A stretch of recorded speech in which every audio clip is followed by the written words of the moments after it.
नहीं महाराज, गाय तो पवित्र जानवर हैं। और फिर गाय का दूध मेरे बच्चों के पालन पोषण के काम आता। उल्टे इसके लिए वे आपको धन्यवाद देते और आपकी दया से मैं गायों के व्यय का भार तो उठा ही सकता हूँ। राजा ने तुरंत आदेश दिया कि तेनाली से हाथियों को वापस ले लिया जाए तथा उनके स्थान पर उसे 5 गायें उपहार में दी जाएं। स्वप्न महल। एक रात राजा कृष्णदेव राय ने सपने में एक बहुत ही सुंदर महल देखा जो अधर में लटक रहा था। उसके अंदर के कमरे रंग बिरंगे पत्थर से बने थे। उसमें रोशनी के लिए दीपक या मशालों की जरूरत नहीं थी। बस जब मन में सोचा अपने आप प्रकाश हो जाता था और जब चाहे अंधेरा। उस महल में सुख और ऐश्वर्य के अनोखे सामान भी मौजूद थे। धरती से महल में पहुंचने के लिए बस इच्छा करना ही आवश्यक था। आंखें बंद करो और महल के अंदर। दूसरे दिन राजा ने अपने राज्य में घोषणा करवा दी कि जो भी ऐसा महल राजा को बनाकर देगा उसे 1 लाख स्वर्ण मुद्राओं का पुरस्कार दिया जाएगा। सारे राज्य में राजा के सपने की चर्चा होने लगी। सभी सोचते कि राजा कृष्णदेव राय को न जाने क्या हो गया है। कभी सपने भी सच होते हैं। पर राजा से यह बात कौन कहे। राजा ने अपने राज्य के सभी कारीगरों को बुलवाया। सबको उन्होंने अपना सपना सुना दिया। कुशल व अनुभवी कारीगरों ने राजा को बहुत समझाया कि महाराज, यह तो कल्पना की बातें हैं। इस तरह का महल नहीं बनाया जा सकता। लेकिन राजा के सिर पर तो वह सपना भूत की तरह सवार था। कुछ धूर्तों ने इस बात का लाभ उठाया। उन्होंने राजा से इस तरह का महल बना देने का वादा करके काफी धन लूटा। इधर सभी मंत्री बेहद परेशान थे। राजा को समझाना कोई आसान काम नहीं था। अगर उनके मुंह पर सीधे सीधे कहा जाता कि वह बेकार के सपने में उलझे हैं तो महाराज के क्रोधित हो जाने का भय था। मंत्रियों ने आपस में सलाह की। अंत में फैसला किया गया कि इस समस्या को तेनालीराम के सिवा और कोई नहीं सुलझा सकता। तेनालीराम कुछ दिनों की छुट्टी लेकर नगर से बाहर कहीं चला गया। एक दिन एक बूढ़ा व्यक्ति राजा कृष्णदेव राय के दरबार में रोता चिल्लाता हुआ आ पहुंचा। राजा ने उसे सांत्वना देते हुए कहा, तुम्हें क्या कष्ट है? चिंता की कोई बात नहीं। अब तुम राजा कृष्णदेव राय के दरबार में हो। तुम्हारे साथ पूरा न्याय किया जाएगा। मैं लुट गया महाराज। आपने मेरे सारे जीवन की कमाई हड़प ली। मेरे छोटे छोटे बच्चे हैं महाराज। आप ही बताइए मैं कैसे उनका पेट भरूं? वह व्यक्ति बोला। क्या हमारे किसी कर्मचारी ने तुम पर अत्याचार किया है?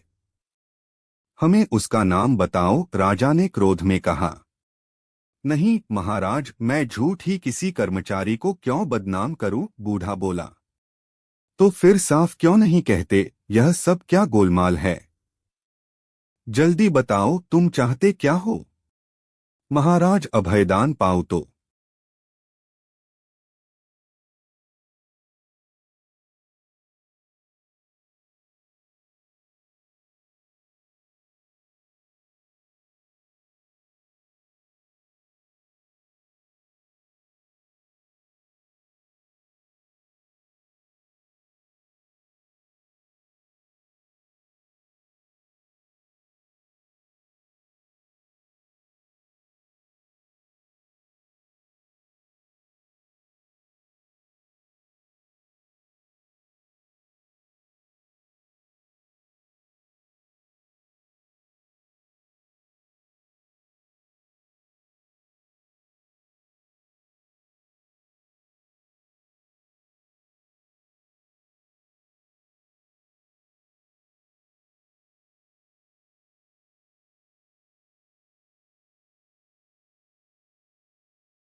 अनिल कुमार।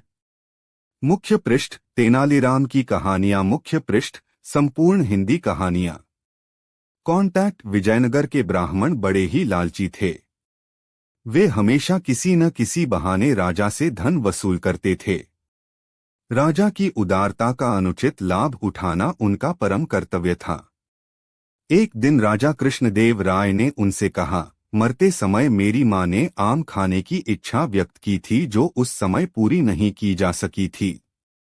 क्या अब ऐसा कुछ हो सकता है जिससे उसकी आत्मा को शांति मिले? महाराज, यदि आप 108 ब्राह्मणों को सोने का एक एक आम भेंट कर दें तो आपकी मां की आत्मा को अवश्य शांति मिल जाएगी। ब्राह्मणों को दिया दान मृतात्मा तक अपने आप पहुंच जाता है, ब्राह्मणों ने कहा। राजा कृष्णदेव राय ने सोने के 108 आम दान कर दिए। ब्राह्मणों की मौज हो गई उन आमों को पाकर। तेनालीराम को ब्राह्मणों के इस लालच पर बहुत क्रोध आया। वह उन्हें सबक सिखाने की ताक में रहने लगा। जब तेनालीराम की मां की मृत्यु हुई तो 1 महीने के बाद उसने ब्राह्मणों को अपने घर आने का न्योता दिया कि वह भी मां की आत्मा की शांति के लिए कुछ करना चाहता है। खाने पीने और बढ़िया माल पाने के लोभ में 108 ब्राह्मण तेनालीराम के घर जमा हुए।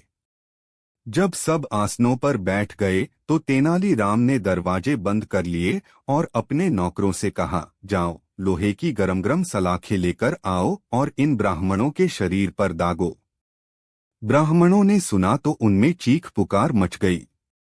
सब उठकर दरवाजों की ओर भागे, लेकिन नौकरों ने उन्हें पकड़ लिया और एक एक बार सभी को गरम सलाखें दागी गईं।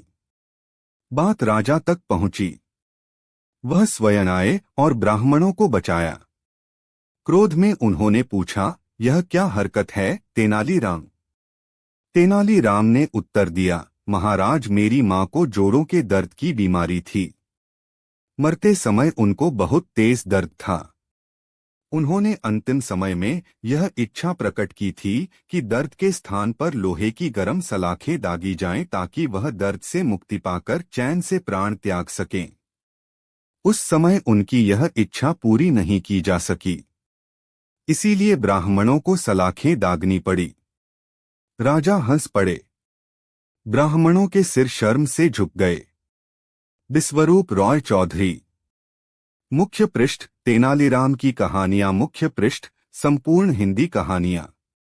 विजयनगर के राजा कृष्णदेव राय को अद्भुत व विलक्षण चीजें संग्रह करने का बहुत शौक था। हर दरबारी उन्हें खुश रखने के लिए ऐसी ही दुर्लभ वस्तुओं की खोज में रहता था ताकि वह चीज महाराज को देकर उनका शुभचिंतक बन सके तथा रुपए भी ऐंठ सके। एक बार एक दरबारी ने एक अनोखी चाल चली। उसने एक मोर को रंगों के एक विशेषज्ञ से लाल रंगवा लिया और उस लाल मोर को लेकर वह सीधा राजा कृष्णदेव राय के दरबार में पहुंचा और राजा से बोला, महाराज, मैंने मध्य प्रदेश के घने जंगलों से आपके लिए एक अद्भुत व अनोखा मोर मंगाया है। राजा कृष्णदेव राय ने उस मोर को बड़े गौर से देखा। उन्हें बड़ा ताज्जुब हो रहा था। लाल मोर, वास्तव में आपने हमारे लिए अद्भुत चीज मंगाई है। हम इसे राष्ट्रीय उद्यान में बड़ी हिफाजत से रखवाएंगे। अच्छा, यह तो बताओ कि इस मोर को मंगाने में तुम्हें कितना रुपया खर्च करना पड़ा? दरबारी ने अपनी प्रशंसा सुनी तो वह प्रसन्न हो उठा।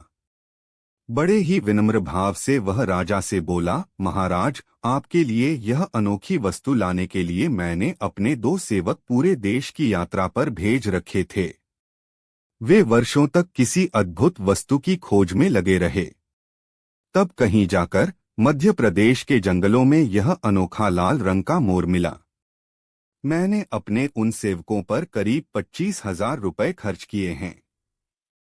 राजा कृष्णदेव राय होली का उत्सव बड़ी धूमधाम से मनाते थे। होली के दिन मनोविनोद के अनेक कार्यक्रम विजयनगर में होते थे। प्रत्येक कार्यक्रम के सफल कलाकार को पुरस्कार देने की व्यवस्था भी होती थी। सबसे बड़ा तथा सबसे मूल्यवान पुरस्कार महामूर्ख की उपाधि पाने वाले को दिया जाता था। तेनालीराम को हर साल सर्वश्रेष्ठ हास्य कलाकार का पुरस्कार तो मिलता ही था।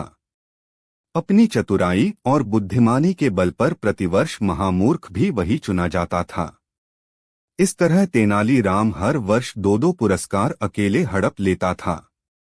इसी कारण अन्य दरबारियों को प्रतिवर्ष ईर्ष्या की आग में झुलसना पड़ता था। इस साल अन्य दरबारियों ने फैसला कर लिया था कि इस बार होली के उत्सव पर तेनालीराम का पत्ता ही साफ कर दिया जाए। उसके लिए उन्होंने एक तरकीब भी खोज ली थी। तेनालीराम के प्रमुख सेवक को पढ़ा सिखाकर उसके द्वारा तेनालीराम को छक्कर भंग पिलवा दी गई। होली के दिन इसी कारण तेनाली भंग के नशे की तरंग में घर पर ही पड़ा रहा। दोपहर बाद जब तेनालीराम की नींद खुली तो वह घबरा गया और इसी घबराहट में भागता भागता दरबार में पहुंच गया। जब वह दरबार में पहुंचा तब तक उत्सव में आधे से अधिक कार्यक्रम संपन्न हो चुके थे। राजा कृष्णदेव राय उसे देखते ही डपटकर बोले, अरे मूर्ख तेनालीराम जी, आज के दिन भी भंग छानकर सो गए। राजा ने तेनालीराम को मूर्ख कहा तो सारे दरबारी प्रसन्न हो उठे। उन्होंने भी राजा की हाँ में हाँ मिलाई और बोले, आपने बिल्कुल सत्य ही कहा महाराज। तेनालीराम मूर्ख ही नहीं बल्कि महामूर्ख है। जब तेनालीराम ने सब लोगों के मुंह से यह सुना तो मुस्कुराता हुआ महाराज से बोला, धन्यवाद महाराज, आपने अपने श्रीमुख से मुझे महामूर्ख घोषित करके आज के दिन का सबसे बड़ा पुरस्कार तो मेरे लिए सुरक्षित कर ही दिया है। तेनालीराम के मुख से यह सुनते ही दरबारियों को अपनी भूल का पता चल गया, किंतु वे अब कर भी क्या सकते थे, क्योंकि वे स्वयं ही अपने मुख से तेनालीराम को महामूर्ख बता चुके थे। होली के अवसर पर महामूर्ख का पुरस्कार तेनालीराम हर साल की तरह फिर झपट ले गया। विश्वरूप रॉय चौधरी। मुख्य पृष्ठ तेनालीराम की कहानियां। मुख्य पृष्ठ संपूर्ण हिंदी कहानियां। पड़ोसी राजा तेनालीराम की कहानी। पड़ोसी राजा तेनाली रमन स्टोरी। विजयनगर राज्य का अपने पड़ोसी राज्य से मनमुटाव चल रहा था। तेनालीराम के विरोधियों को तेनालीराम के खिलाफ राजा कृष्णदेव राय को भड़काने का यह बड़ा ही सुंदर अवसर जान पड़ा। अनिल कुमार। मुख्य पृष्ठ तेनालीराम की कहानियां। मुख्य पृष्ठ संपूर्ण हिंदी कहानियां। कॉन्टैक्ट विजयनगर के ब्राह्मण बड़े ही लालची थे। वे हमेशा किसी न किसी बहाने राजा से धन वसूल करते थे। राजा की उदारता का अनुचित लाभ उठाना उनका परम कर्तव्य था। एक दिन राजा कृष्णदेव राय ने उनसे कहा, मरते समय मेरी मां ने आम खाने की इच्छा व्यक्त की थी जो उस समय पूरी नहीं की जा सकी थी। क्या अब ऐसा कुछ हो सकता है जिससे उसकी आत्मा को शांति मिले? महाराज, यदि आप 108 ब्राह्मणों को सोने का एक एक आम भेंट कर दें तो आपकी मां की आत्मा को अवश्य शांति मिल जाएगी। ब्राह्मणों को दिया दान मृतात्मा तक अपने आप पहुंच जाता है, ब्राह्मणों ने कहा। राजा कृष्णदेव राय ने सोने के 108 आम दान कर दिए। ब्राह्मणों की मौज हो गई उन आमों को पाकर। राजा कृष्णदेव राय के दरबार में तेनालीराम की बुद्धि और चतुराई के किस्से काफी मशहूर थे। कहते हुए राजा ने यही वजह थी कि राजगुरु के साथ साथ राज्य के कई ब्राह्मण तेनालीराम को पसंद नहीं करते थे। वह समझते थे कि निम्न श्रेणी का ब्राह्मण होते हुए भी वह अपने ज्ञान से उन्हें नीचा दिखाता रहता है जा सकता है। इसी कारण सभी ब्राह्मणों ने मिलकर तेनालीराम से बदला लेने की सोची और राजगुरु के पास पहुंच गए।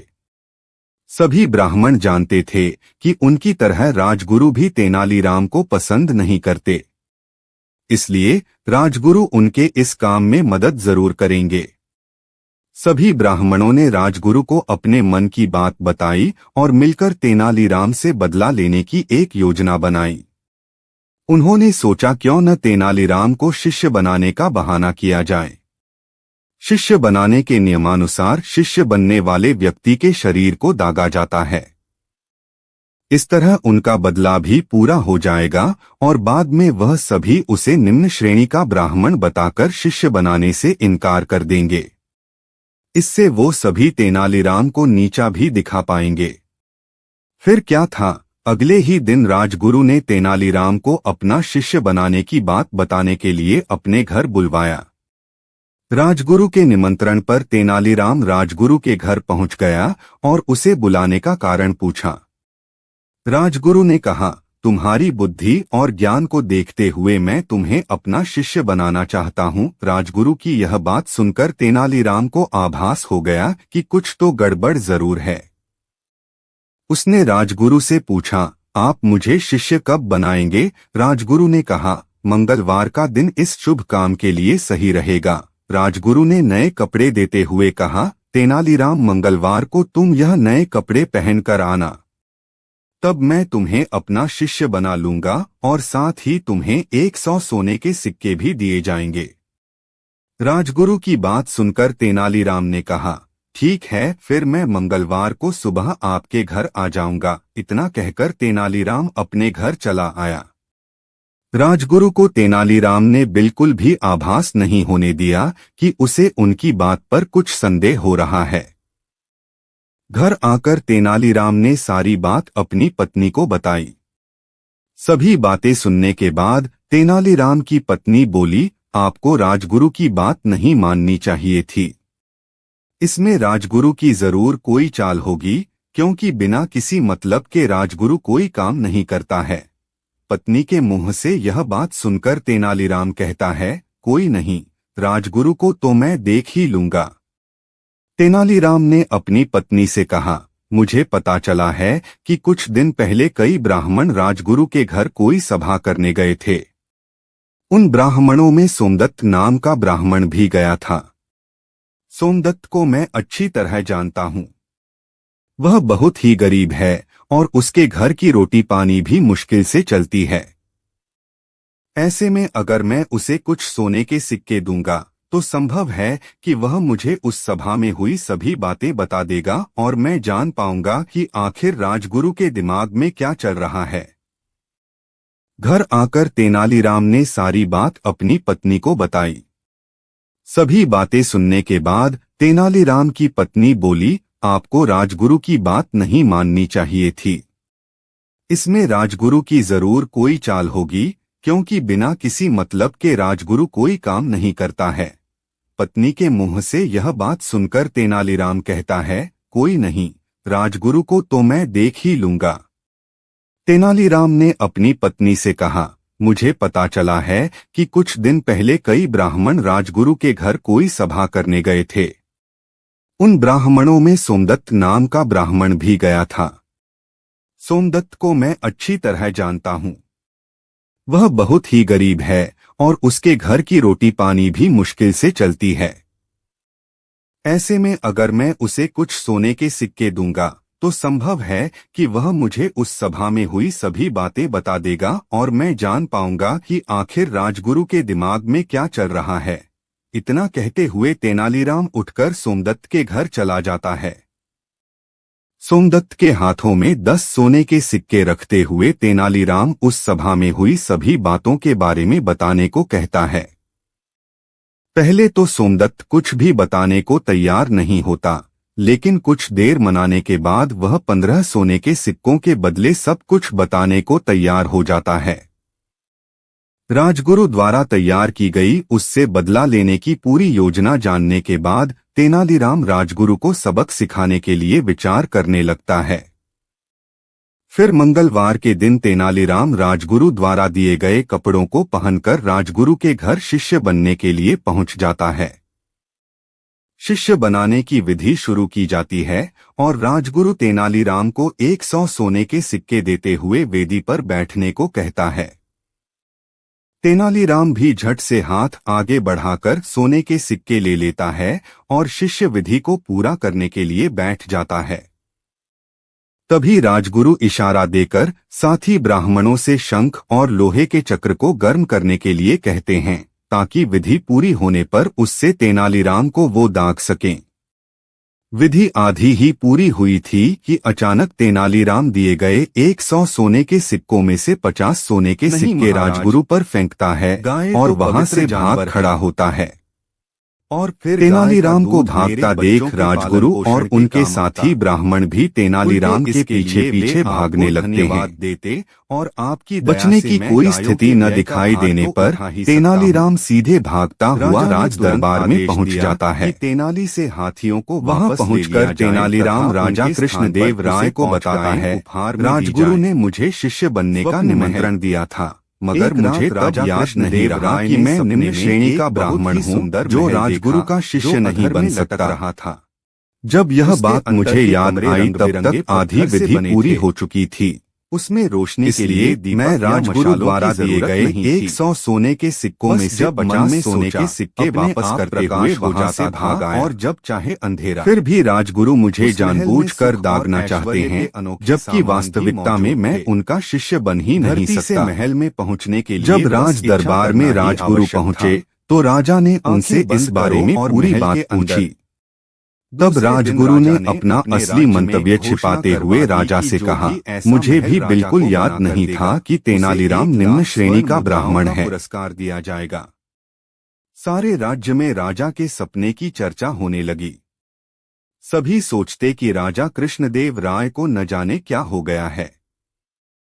कभी सपने भी सच होते हैं। पर राजा से यह बात कौन कहे। राजा ने अपने राज्य के सभी कारीगरों को बुलवाया। सबको उन्होंने अपना सपना सुना दिया। कुशल व अनुभवी कारीगरों ने राजा को बहुत समझाया कि महाराज, यह तो कल्पना की बातें हैं। इस तरह का महल नहीं बनाया जा सकता। लेकिन राजा के सिर पर तो वह सपना भूत की तरह सवार था। कुछ धूर्तों ने इस बात का लाभ उठाया। उन्होंने राजा से इस तरह का महल बना देने का वादा करके काफी धन लूटा। इधर सभी मंत्री बेहद परेशान थे। राजा को समझाना कोई आसान काम नहीं था।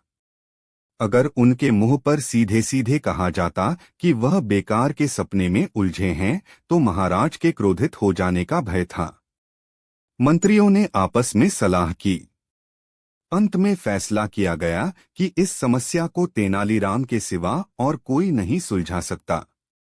तेनालीराम कुछ दिनों की छुट्टी लेकर नगर से बाहर कहीं चला गया।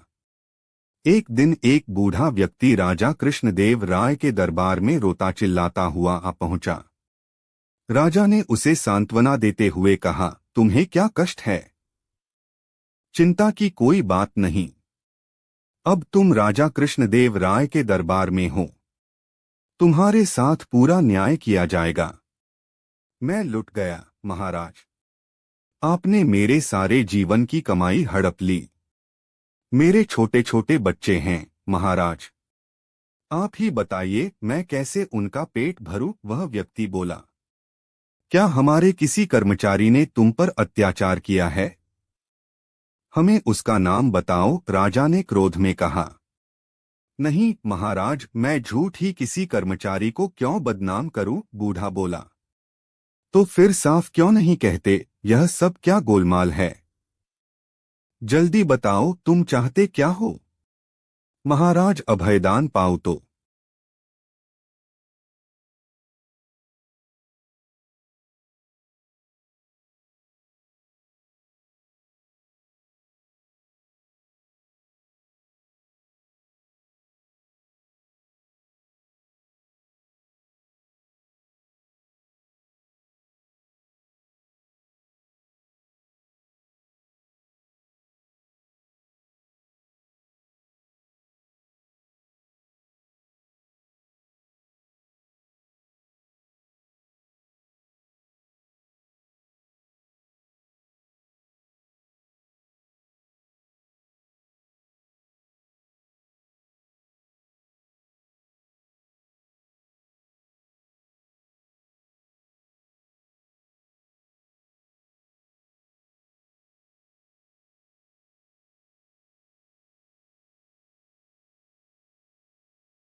पर महाराजा अकबर निरुत्तर हो गए। छोटा बांस, बड़ा बांस। एक दिन अकबर व बीरबल बाग में सैर कर रहे थे। बीरबल लतीफ़ा सुना रहा था और अकबर उसका मज़ा ले रहे थे।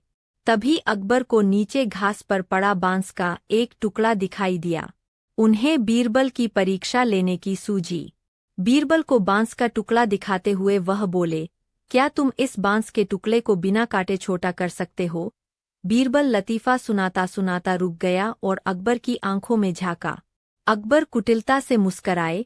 बीरबल समझ गया कि बादशाह सलामत उससे मजाक करने के मूड में है। अब जैसा बेसिर पैर का सवाल था तो जवाब भी कुछ वैसा ही होना चाहिए था। बीरबल ने इधर-उधर देखा। एक माली हाथ में लंबा बांस लेकर जा रहा था।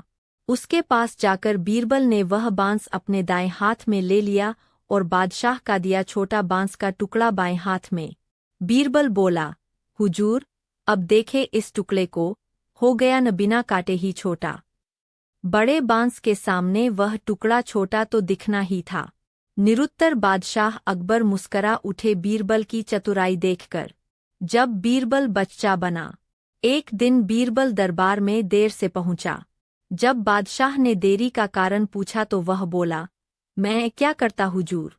मेरे बच्चे आज जोर जोर से रोकर कहने लगे कि दरबार में न जाऊं। किसी तरह उन्हें बहुत मुश्किल से समझा पाया, पर महाराजा अकबर निरुत्तर हो गए। छोटा बांस, बड़ा बांस। एक दिन अकबर व बीरबल बाग में सैर कर रहे थे। बीरबल लतीफ़ा सुना रहा था और अकबर उसका मज़ा ले रहे थे। तभी अकबर को नीचे घास पर पड़ा बांस का एक टुकड़ा दिखाई दिया।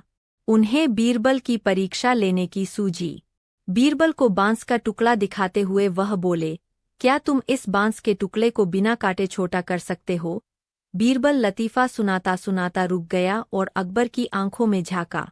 अकबर कुटिलता से मुस्कराए। बीरबल समझ गया कि बादशाह सलामत उससे मजाक करने के मूड में है। अब जैसा बेसिर पैर का सवाल था तो जवाब भी कुछ वैसा ही होना चाहिए था। बीरबल ने इधर-उधर देखा। एक माली हाथ में लंबा बांस लेकर जा रहा था। उसके पास जाकर बीरबल ने वह बांस अपने दाएं हाथ में ले लिया और बादशाह का दिया छोटा बांस का टुकड़ा बाएं हाथ में। बीरबल बोला, हुजूर, अब देखे इस टुकड़े को, हो गया न बिना काटे ही छोटा। बड़े बांस के सामने वह टुकड़ा छोटा तो दिखना ही था। निरुत्तर बादशाह अकबर मुस्करा उठे बीरबल की चतुराई देखकर। जब बीरबल बच्चा बना। एक दिन बीरबल दरबार में देर से पहुंचा। जब बादशाह ने देरी का कारण पूछा तो वह बोला, मैं क्या करता हुजूर? मेरे बच्चे आज जोर जोर से रोकर कहने लगे कि दरबार में न जाऊं। किसी तरह उन्हें बहुत मुश्किल से समझा पाया कि मेरा दरबार में हाजिर होना कितना जरूरी है। इसी में मुझे काफी समय लग गया और इसलिए मुझे आने में देर हो गई। बादशाह को लगा कि बीरबल बहानेबाजी कर रहा है। बीरबल के इस उत्तर से बादशाह को तसल्ली नहीं हुई। वे बोले, मैं तुमसे सहमत नहीं हूँ। किसी भी बच्चे को समझाना इतना मुश्किल नहीं जितना तुमने बताया। इसमें इतनी देर तो लग ही नहीं सकती। बीरबल हंसता हुआ बोला, हुजूर, बच्चे को गुस्सा करना या डपटना तो बहुत सरल है, लेकिन किसी बात को विस्तार से समझा पाना बेहद कठिन। अकबर बोले, मूर्खों जैसी बात मत करो। मेरे पास कोई भी बच्चा लेकर आओ। मैं तुम्हें दिखाता हूँ कि कितना आसान है यह काम। ठीक है, जहांपनाह, बीरबल बोला, मैं खुद ही बच्चा बन जाता हूँ और वैसा ही व्यवहार करता हूँ। तब आप एक पिता की भांति मुझे संतुष्ट करके दिखाएं। फिर बीरबल ने छोटे बच्चे की तरह बर्ताव करना शुरू कर दिया। उसने तरह-तरह के मुंह बनाकर अकबर पर महाराजा अकबर निरुत्तर हो गए। छोटा बांस, बड़ा बांस। एक दिन अकबर व बीरबल बाग में सैर कर रहे थे। बीरबल लतीफ़ा सुना रहा था और अकबर उसका मज़ा ले रहे थे। तभी अकबर को नीचे घास पर पड़ा बांस का एक टुकड़ा दिखाई दिया। उन्हें बीरबल की परीक्षा लेने की सूझी। बीरबल को बांस का टुकड़ा दिखाते हुए वह बोले, क्या तुम इस बांस के टुकड़े को बिना काटे छोटा कर सकते हो? बीरबल लतीफ़ा सुनाता सुनाता रुक गया और अकबर की आंखों में झांका। अकबर कुटिलता से मुस्कराए। बीरबल समझ गया कि बादशाह सलामत उससे मजाक करने के मूड में है। अब जैसा बेसिर पैर का सवाल था तो जवाब भी कुछ वैसा ही होना चाहिए था। बीरबल ने इधर-उधर देखा। एक माली हाथ में लंबा बांस लेकर जा रहा था। उसके पास जाकर बीरबल ने वह बांस अपने दाएं हाथ में ले लिया और बादशाह का दिया छोटा बांस का टुकड़ा बाएं हाथ में। बीरबल बोला, हुजूर, अब देखे इस टुकड़े को, हो गया न बिना काटे ही छोटा। बड़े बांस के सामने वह टुकड़ा छोटा तो दिखना ही था। निरुत्तर बादशाह अकबर मुस्करा उठे बीरबल की चतुराई देखकर। जब बीरबल बच्चा बना। एक दिन बीरबल दरबार में देर से पहुंचा। जब बादशाह ने देरी का कारण पूछा तो वह बोला, मैं क्या करता हुजूर? मेरे बच्चे आज जोर-जोर से रोकर कहने लगे कि दरबार में न जाऊं। किसी तरह उन्हें बहुत मुश्किल से समझा पाया कि मेरा दरबार में हाजिर होना कितना जरूरी है। इसी में मुझे काफी समय लग गया और इसलिए मुझे आने में देर हो गई। बादशाह को लगा कि बीरबल बहानेबाजी कर रहा है। बीरबल के इस उत्तर से बादशाह को तसल्ली नहीं हुई। वे बोले, मैं तुमसे सहमत नहीं हूँ। किसी भी बच्चे को समझाना इतना मुश्किल नहीं जितना तुमने बताया। इसमें इतनी देर तो लग ही नहीं सकती। बीरबल हंसता हुआ बोला, हुजूर, बच्चे को गुस्सा करना या डपटना तो बहुत सरल है, लेकिन किसी बात को विस्तार से समझा पाना बेहद कठिन। अकबर बोले, मूर्खों जैसी बात मत करो। मेरे पास कोई भी बच्चा लेकर आओ, मैं तुम्हें दिखाता हूँ कि कितना आसान है यह काम। ठीक है जहाँपनाह, बीरबल बोला, मैं खुद ही बच्चा बन जाता हूँ और वैसा ही व्यवहार करता हूँ। तब आप एक पिता की भांति मुझे संतुष्ट करके दिखाएं। फिर बीरबल ने छोटे बच्चे की तरह बर्ताव करना शुरू कर दिया। उसने तरह-तरह के मुंह बनाकर अकबर बादशाह ने अपने प्रिय दरबारी बीरबल से पूछा, तुम इतने काले रंग के कैसे हो गए? बादशाह की बात में कुछ चिढ़ाने वाला पुट भरा था। बीरबल ने कहा, जहाँपनाह, जब अल्लाह ताला के यहाँ खैरात बांटी जा रही थी तो उन्होंने सब खैरात प्राणियों के सामने रख दी। सब लोगों ने अपनी इच्छा एवं आवश्यकता के अनुसार उनमें से वस्तुएं चुन ली। जहाँपनाह, मैं बुद्धि एवं विद्या ही लेता रह गया, रूप रंग की तरफ ध्यान ही नहीं गया। इसके विपरीत आप मात्र रूप रंग ही लेते रह गए, आपका ध्यान बुद्धि एवं विद्या की तरफ गया ही नहीं। इस प्रकार बीरबल ने यह सिद्ध किया कि वह बुद्धिमान है किंतु बदसूरत है। इसके विपरीत बादशाह खूबसूरत किंतु बेवकूफ है। एक बार बादशाह अकबर किसी व्यापारी के पास से तोता खरीद कर लाए। वह तोता देखने में अत्यंत सुंदर था और उसकी बोली भी बड़ी मीठी थी। अकबर ने उस तोते की रखवाली के लिए एक सेवक को नियुक्त कर दिया और उसे साफ हिदायत दे दी कि अगर तोता मरा तो तुम्हें मृत्यु दंड दे दूंगा, और इसके अलावा जिसने भी अपने मुंह से कहा कि तोता मर चुका है, उसे भी मौत की सजा मिलेगी। इसलिए तोते की रखवाली अच्छे से करना। सेवक तोते को लेकर चला गया और बड़े उत्साह से उसकी देखभाल करने लगा। उसे कहीं न कहीं यह डर सता रहा था कि अगर कहीं बादशाह का तोता मरा तो उसकी जान पर बन आएगी। और फिर एक दिन ऐसा ही हुआ। तोता अचानक मर गया। अब सेवक के हाथ पांव फूलने लगे। उसे बादशाह अकबर की कही बात याद थी। वह तुरंत दौड़कर बीरबल के पास गया और पूरी बात बताई। बीरबल ने उस सेवक को पानी पिलाया और कहा, चिंता मत करो, मैं बादशाह से बात करूंगा। तुम बस इस समय उस तोते से दूर हो जाओ। इतना बोलकर बीरबल ने बात अधूरी छोड़ दी। अकबर बादशाह तुरंत सिंहासन से खड़े हुए और बोले, क्या हुआ? तोता मर गया। बीरबल बोले, मैं सिर्फ इतना ही कहना चाहूंगा कि आपका तोता ना मुंह खोलता है, ना खाता है, ना पीता है, ना हिलता है, ना डुलता है, ना चलता है, ना फुदकता है। उसकी आंखें बंद है और वह अपने पिंजरे में लेटा पड़ा है। आप आइए और जरा उसे देखिए। अकबर और बीरबल फौरन तोते के पास गए। अरे बीरबल, तोता मर चुका है, ये बात तुम मुझे वहीं पर नहीं बता सकते थे? अकबर क्रोधित होते हुए बोले। उस तोते का रखवाला कहाँ है? मैं उसे अभी अपनी तलवार से सजाए मौत दूंगा। तब बीरबल बोले, जी मैं अभी उस रखवाले को हाजिर करता हूँ, लेकिन ये तो बताइए कि आपको मृत्यु देने के लिए मैं किसे बुलाऊं? क्या मतलब है तुम्हारा? अकबर जोर से चीखे।